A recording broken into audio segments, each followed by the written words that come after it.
Hi viewers, welcome to கைத்தொழில் போட்டுருவோம்.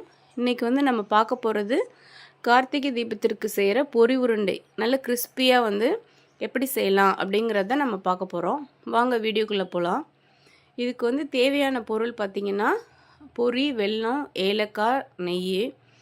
பொரி வந்து நான் மூணு டம்ளர், அந்த டம்ளரில் 3 டம்ளர் வந்து பொரி வந்து எடுத்துருக்குறேன். அதுக்கு அதே டம்ளரில் 1 கப் வெல்லம் வந்து எடுத்தால் வந்து அது வந்து போதுமானது. டேஸ்ட் வந்து கரெக்டாக இருக்கும். பாருங்கள், அந்த வெல்லத்தை வந்து இப்போ நான் 1 டம்ளர் வெல்லத்துக்கு 3/4 டம்ளர் தண்ணி ஊற்றிருக்கேன். ஊற்றி அதை வந்து நம்ம வந்து ஃபஸ்ட்டு நல்லா கொதிக்க வச்சுக்கலாம். சைடில் வந்து நம்ம வாங்கியிருக்கிற பொரியை வந்து நல்லா வறுத்து எடுத்துக்கோங்க. ஏன்னா பொரி வந்து சில நேரம் நமத்து போயிருக்கலாம். அப்புறம் உருண்டை பிடிச்சிங்கன்னா அது வந்து நல்லா பொறன்னு இருக்காது. அதனால் ஃப்ரை பண்ணிக்கோங்க. இந்த பதத்துக்கு வந்து வரணும். பாருங்கள், உடைச்சி பார்த்திங்கன்னா நல்லா வந்து நொறுங்கணும். நம்ம சேனலை சப்ஸ்கிரைப் பண்ணாதவங்க சப்ஸ்கிரைப் பண்ணுங்கள், லைக் பண்ணுங்கள், ஷேர் பண்ணுங்கள். வெல்லம் கொதிச்சுட்டு இருக்கும்போதே அதில் வந்து ஏலக்காய் வந்து கொஞ்சோண்டு 2-3 ஏலக்காய் நுணுக்கி போட்டுடலாம். இப்போ வந்து நம்ம பதம் பார்க்கலாம்.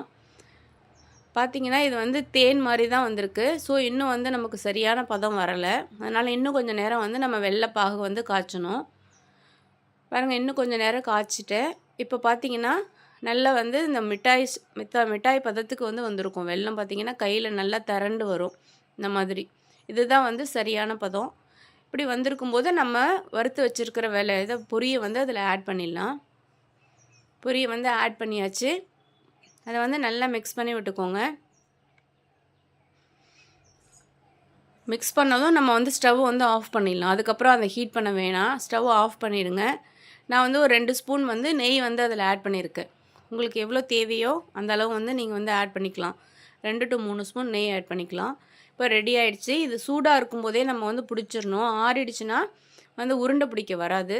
உருண்டை பிடிக்கும்போது கையில் வந்து நெய் அப்ளை பண்ணிக்கலாம். இல்லைனா அரிசி மாவு இந்த மாதிரி கையில் அப்ளை பண்ணிவிட்டு நீங்கள் வந்து அதை ஆறுறதுக்குள்ளார சூட்டோடு பிடிச்சிடணும். அப்போ தான் வந்து நல்ல கிறிஸ்பியாக இருக்கும். உருண்டை வந்து ஷேப்பு பிடிக்கிறதுக்கும் வரும். பாருங்கள், சூட்டோடையே அப்பப்போ கொஞ்சம் அரிசி மாவை கையில் அப்ளை பண்ணி இங்கே வந்து உருண்டை வந்து பிடிச்சிடலாம்.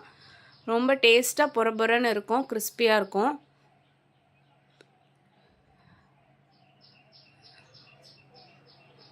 பாருங்கள், சூடு இருக்கும்போதே நீங்கள் வந்து அந்த சூட்டோடையே வந்து உருண்டை வந்து இந்த மாதிரி அழகாக பிடிச்சி வச்சுருங்க. ஆறுன அப்புறம் வந்து அந்த பிடிக்க வராது.